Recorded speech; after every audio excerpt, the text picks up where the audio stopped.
Good morning dear friends. आप सभी का हमारे चैनल सक्सेस विद वीएससी में बहुत बहुत स्वागत है। उम्मीद करता हूँ आप सभी स्वस्थ होंगे और आपकी पढ़ाई भी बढ़िया चल रही होगी। आज है 29 अक्टूबर 2022। आज की करंट अफेयर और स्टैटिक जीके को जानने से पहले मैं आपको बता दूं कि इस वीडियो के डिस्क्रिप्शन में लिंक दिया गया है। टेलीग्राम का लिंक है जिसमें जुड़ करके आप डेली पीडीएफ को ले सकते हैं और अपनी पढ़ाई को और भी अच्छा बना सकते हैं। अब आपके पढ़ने का वैसे भी समय आ चुका है। एसएससी जीडी की बहुत सारी वैकेंसी कल आई हुई हैं। एसएससी सीजीएल की वैकेंसी पहले ही आ चुकी हैं। तो ये सही समय है पढ़ने का। तो हमारे इस चैनल को दूर दूर तक दोस्तों के साथ शेयर करिए जिससे इस चैनल के माध्यम से बहुत सारे लोगों को हेल्प मिल सके। इसके अलावा आप सभी का बहुत बहुत आभार, बहुत बहुत धन्यवाद कि आप लोगों ने हमारे इस चैनल को इतने कम समय में 600 सब्सक्राइबर तक पहुंचा दिया। इसके अलावा एक बात मैं आपको और बताना चाहूँगा, वीडियो के डिस्क्रिप्शन में लिंक दिया गया है इंग्लिश की क्लास का। सब्जेक्ट वर्ब एग्रीमेंट का पार्ट 1 और पार्ट 2 मैं डन कर चुका हूँ। तो आप लोग उसको जा कर के देख लीजिएगा। 1 नवंबर से आपके इसी चैनल पर शाम के समय में स्टैटिक जी के अलग से पढ़ाई जाएगी जो कि टारगेट करेगी एसएससी जीडी और एसएससी सीजीएल के एग्ज़ाम्स को। और हाँ, वो स्टैटिक जी के वन लाइनर होगी। डिटेल में जीएस को पढ़ने के लिए हमारे चैनल को दूर दूर तक पहुंचाइए। बहुत ही जल्द इस चैनल के माध्यम से डिटेल में जीएस भी पढ़ाई जाएगी। शुरू करेंगे फिलहाल पहली न्यूज़ के साथ। पहली न्यूज़ है सबसे व्यस्ततम हवाई अड्डों की सूची। तो दिल्ली का इंदिरा गांधी इंटरनेशनल एयरपोर्ट दुनिया के 10 सबसे बिजी एयरपोर्ट में शामिल हो गया है। दुनिया के 10 सबसे बिजी एयरपोर्ट में अपना भी एक हवाई अड्डा अब आ गया है जिसका नाम है इंदिरा गांधी अंतर्राष्ट्रीय हवाई अड्डा। बात करें पिछले रैंकिंग की तो 2019 में जब कोविड-19 के समय ये रैंकिंग निकाली गई थी तो इंदिरा गांधी इंटरनेशनल एयरपोर्ट 14वीं रैंक पर था, यानी 14वां सबसे व्यस्त हवाई अड्डा था।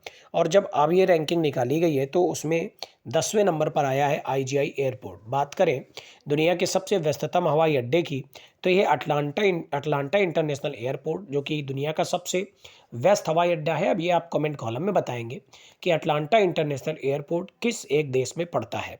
उम्मीद करता हूँ पहली रोज़ आपको अच्छे से समझ में आ गई होगी। मेरा क्वेश्चन आपसे और रहेगा, मैंने आपको कल की ही क्लास में बताया था। दिल्ली के उपराज्यपाल कौन है, आपको कमेंट कॉलम में बताना है। बढ़ेंगे फिलहाल अगली न्यूज़ की तरफ। अगली न्यूज़ है ट्विटर को खरीद लिया था एलन मस्क ने। मैंने आपको कुछ समय पहले बताया था कि एलन मस्क ने ट्विटर कंपनी को खरीद लिया था जो कि टेस्ला के भी मालिक हैं। अब फाइनली जब इन्होंने ट्विटर कंपनी को खरीद लिया तो हमारे देश के जो सीईओ पराग अग्रवाल इसमें जुड़े हुए थे उनको टर्मिनेट कर दिया, यानी उनको निकाल दिया। तो न्यूज़ यही है, टेस्ला के सीईओ एलन मस्क ट्विटर पर पूरी तरीके से अब इन्होंने कंट्रोल कर लिया है और ट्विटर के सीईओ पराग अग्रवाल को इन्होंने हटा दिया है। याद रखिएगा ये न्यूज़ बहुत ही इंपॉर्टेंट है। पराग अग्रवाल ने ट्विटर से जुड़ कर के हमारे देश में एक गौरव का पल लाए थे और अब एलन मस्क ने ट्विटर को खरीदने के बाद ही इनको निकाल दिया है। तो इस न्यूज़ को आप याद रखिएगा। बात करें कि गूगल की स्थापना किसने की थी, आप कमेंट कॉलम में बताएंगे।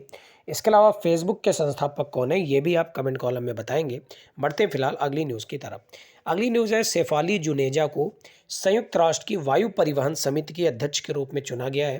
तो अंतर्राष्ट्रीय नागरिक उड्डयन संगठन में भारत की प्रतिनिधि जिनका नाम है शेफाली जुनेजा, इनको संयुक्त राष्ट्र की विशेष विमानन एजेंसी की वायु परिवहन समिति यानी एटीसी की अध्यक्ष के रूप में चुना गया है।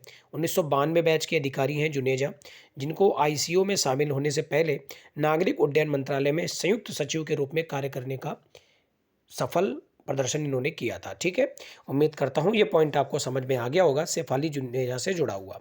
बढ़ेंगे फिलहाल अगली न्यूज़ की तरफ। अगली न्यूज़ है 27 अक्टूबर को मनाया गया श्रव्य दृश्य विरासत के लिए विश्व दिवस।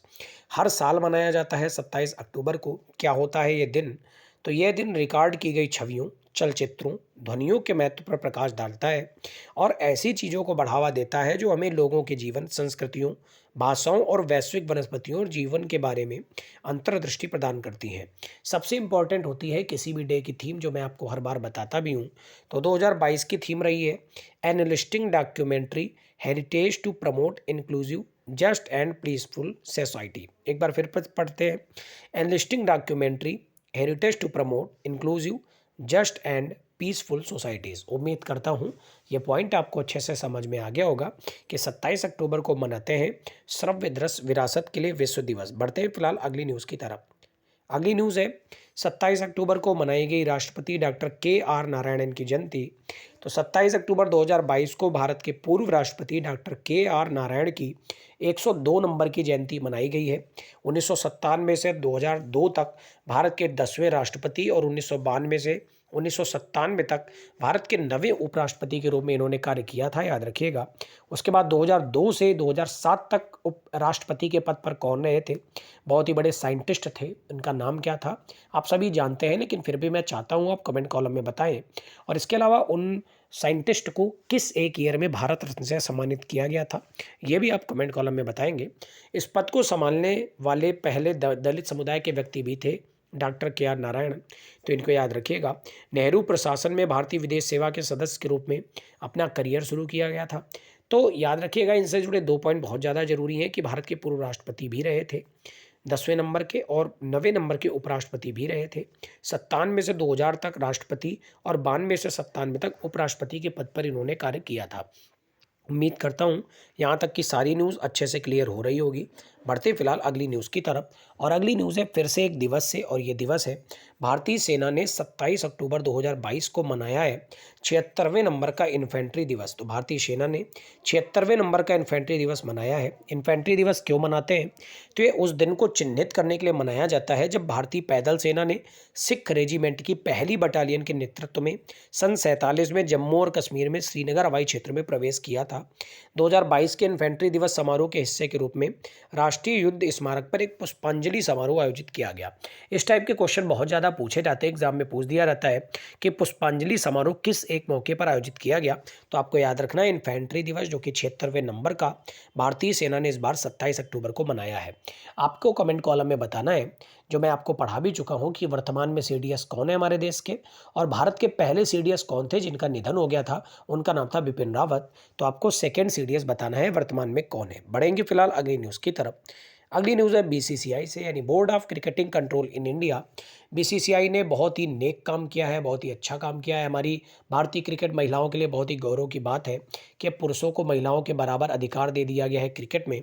बीसीसीआई ने भारतीय पुरुष और महिला क्रिकेटरों के लिए समान वेतन की घोषणा कर दी है। तो एक ऐतिहासिक फैसला रहेगा कि टीम इंडिया के सभी केंद्रीय अनुबंधित पुरुष और महिला क्रिकेटरों के लिए समान वेतन की घोषणा की है। और बात करें कि कितना वेतन मिलता है, तो महिला टीम को पुरुष टीम के समान प्रति टेस्ट मैच में 15 लाख, प्रति वनडे में 6 लाख और प्रति टी20 में 3 लाख की मैच फीस मिलेगी। भारतीय महिला टीम, आपको याद होगा, हाल ही में 2022 में बर्मिंघम में राष्ट्रमंडल खेलों में क्रिकेट में भारत का पहला पदक भी इन्होंने जीता था। कौन सा पदक था आपको कमेंट कॉलम में बताना है। इसके अलावा बर्मिंघम जो हुआ है, बर्मिंघम में कॉमनवेल्थ गेम्स हुआ है, इसमें भारत को कुल कितने स्वर्ण पदक मिले हैं आपको कमेंट कॉलम में बताना है। बढ़ेंगे फिलहाल अगली न्यूज़ की तरफ। अगली न्यूज़ है 6 नवंबर से शुरू होगी संयुक्त राष्ट्र की 27वीं जलवायु परिवर्तन बैठक। तो यूएनओ से बात हो रही है। यूएनओ की 27वीं जलवायु परिवर्तन बैठक COP27 6 से 18 नवंबर तक मिस्र के शर्म अल शेख में आयोजित की जाएगी। आपको याद रखना है कि मिस्र में इसका आयोजन होना है। अफ्रीका में 5वीं बार किसी जलवायु सम्मेलन की मेजबानी की जा रही है, यानी 5वीं बार ऐसा है जब संयुक्त राष्ट्र की 27वीं संयुक्त राष्ट्र की जलवायु परिवर्तन बैठक को वहाँ पर आयोजित किया जाएगा। COP27 3 प्रमुख क्षेत्रों पर केंद्रित होगा, जिसमें उत्सर्जन को कम करना, देशों को जलवायु परिवर्तन से निपटने में मदद करना और तकनीकी सहायता प्रदान करना और विकासशील देशों के लिए धन प्राप्त करने में मदद करना शामिल है। संयुक्त राष्ट्र यानी यूएनओ का हेडक्वार्टर किस जगह पर है, आप कमेंट कॉलम में बताएंगे। बढ़ेंगे फिलहाल अगली न्यूज़ की तरफ। अगली न्यूज़ है कुछ अपॉइंटमेंट्स है। इंडियन बैंक एसोसिएशन की प्रबंध समिति ने 2022-23 की अवधि के लिए इंडियन बैंक एसोसिएशन के नए अध्यक्ष के रूप में पंजाब नेशनल बैंक के जो वर्तमान निदेशक थे, जिनका नाम है AK गोयल, इनको चुन लिया है, याद रखिएगा। इसके अलावा इस समिति ने 3 उपसभापति भी चुने हैं, और तीनों उपसभापति आप जानते हैं, उनके नाम से परिचित है। पहले हैं दिनेश कुमार खरा, जो कि अध्यक्ष है भारतीय स्टेट बैंक के। दूसरे AS राजीव, जो कि MD CEO है बैंक ऑफ महाराष्ट्र के। और तीसरे माधव नायर, जो कि कंट्री हेड और CEO है मसरेब बैंक PSC के। मसलेक बैंक कहाँ की बैंक है, आप कमेंट कॉलम में बताएंगे। इसके अलावा सिटी यूनियन बैंक के प्रबंध निदेशक और CEO बना दिए गए हैं एन कामकोडी। ठीक है, तो अगली न्यूज़ की तरफ बढ़ेंगे। अगली न्यूज़ है बहुत इंपॉर्टेंट। आपको पता है अभी कुछ दिन पहले ही लंपी वायरस चल रहा था, जिसके कारण से बहुत ही सारी गायें लगातार मरती जा रही थी। इसी को देखते हुए अपने देश में टीकाकरण हो रहा है। तो यूपी में गोवंशों को लगने वाले लंपी रोधी 1.5 करोड़ टीके लग गए हैं। ऐसा करने वाला पहला राज्य बन गया उत्तर प्रदेश।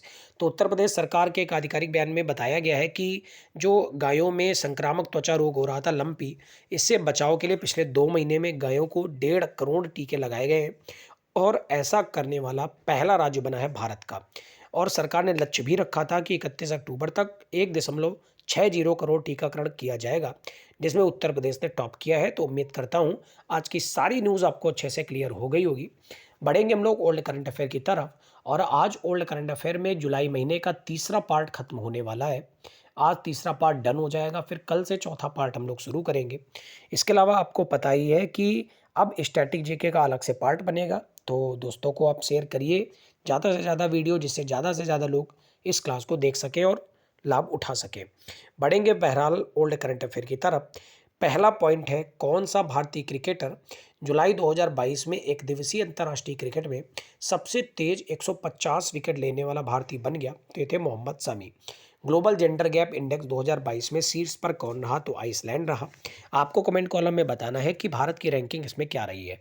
फिर है अंतर्राष्ट्रीय शूटिंग स्पोर्ट फेडरेशन विश्व कप में पुरुषों की 50 मीटर राइफल स्पर्धा में स्वर्ण पदक किसने जीता है? तो इनका नाम है Aishwarya Pratap Singh Tomar. National stock exchange यानी NSE के MD CEO कौन बने हैं? तो इनका नाम है आशीष कुमार चौहान। टाइम मैगजीन की the world greatest place of 2022 में किसने शीर्ष स्थान हासिल किया? तो अहमदाबाद और केरल वर्ल्ड की ग्रेटेस्ट प्लेस के रूप में बने हैं 2022 में। विश्व अंतर्राष्ट्रीय न्याय दिवस 17 जुलाई को मनाया जाता है। भारतीय नौसेना की पनडुब्बी जिसको 35 साल की सेवा के बाद सेवा मुक्त किया गया, इसका नाम है सिंधु ध्वज। वित्त मंत्रालय ने भारतीय राष्ट्रीय ध्वज की बिक्री के लिए लागू GST दर कितने प्रतिशत रखी थी? तो 0%। ये क्वेश्चन आपके एग्जाम के लिए सबसे ज़्यादा इंपॉर्टेंट है। इस टाइप के क्वेश्चन बहुत ही ज़्यादा एग्जाम में देखने को मिलते हैं। किस राज्य सरकार ने डेटा इन क्लाइमेट रेजिलिएंट एग्रीकल्चर में डेटा के लिए संयुक्त राष्ट्र विकास कार्यक्रम के साथ भागीदारी की? तो ये तेलंगाना है।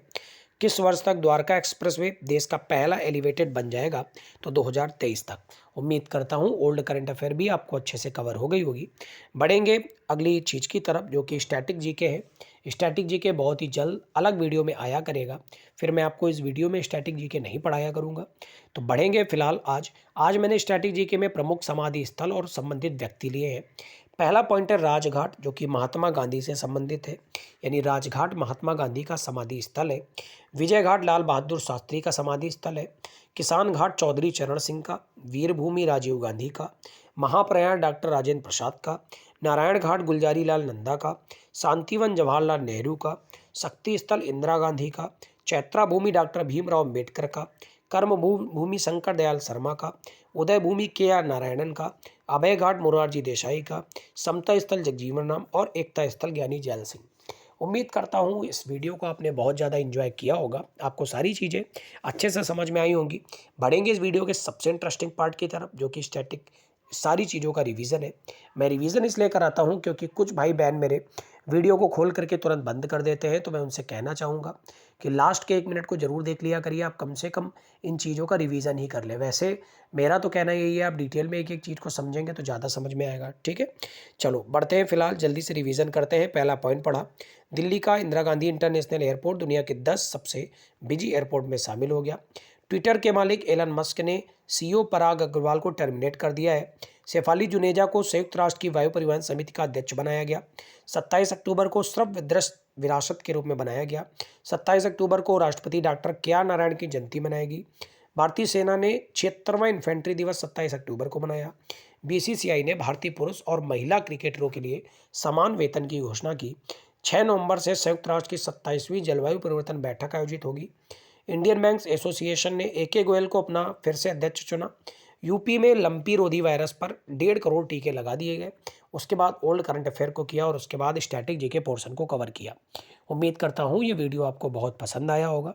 अगर वीडियो आपको पसंद आता है, मेरा पढ़ाया हुआ आपको समझ आता है, तो एटलीस्ट 2-2 दोस्तों के साथ सभी लोग शेयर किया करिए, जिससे हमारे चैनल में और ज़्यादा लोग बढ़ सकें। अगर आपको वीडियो अच्छा लगा तो लाइक करें, कमेंट्स करें, प्यारे-प्यारे कमेंट्स करें और हाँ, दोस्तों के साथ ज़रूर-ज़रूर शेयर करें। आपका दिन मंगलमय हो। Thank you everyone. God bless you all.